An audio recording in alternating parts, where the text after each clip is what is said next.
Imagine that you once loved dancing and you signed up for ballroom dancing lessons and all of a sudden your feet wouldn't do what your brain was telling them to do. Or that you used to love hiking, but all of a sudden you can't bound up the hills anymore. Instead, you're kind of crawling up them, gasping for breath.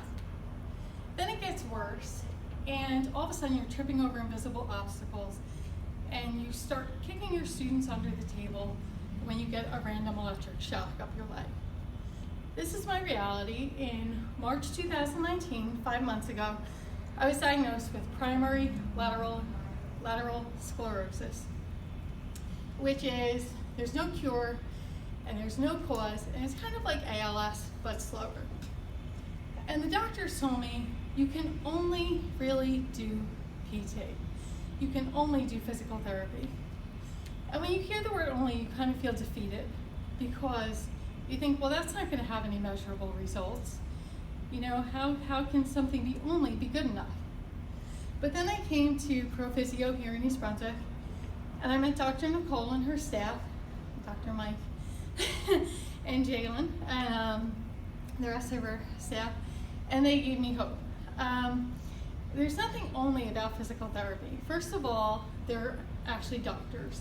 They have a vast knowledge of how the human body works and muscles and joints.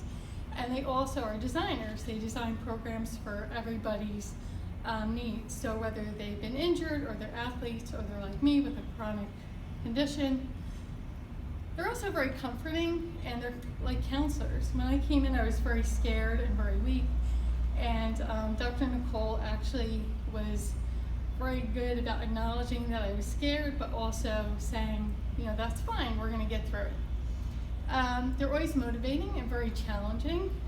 So they put me through a lot of torture here, which is wonderful, and very good for me. And in the last 5 months, I've gotten so much better.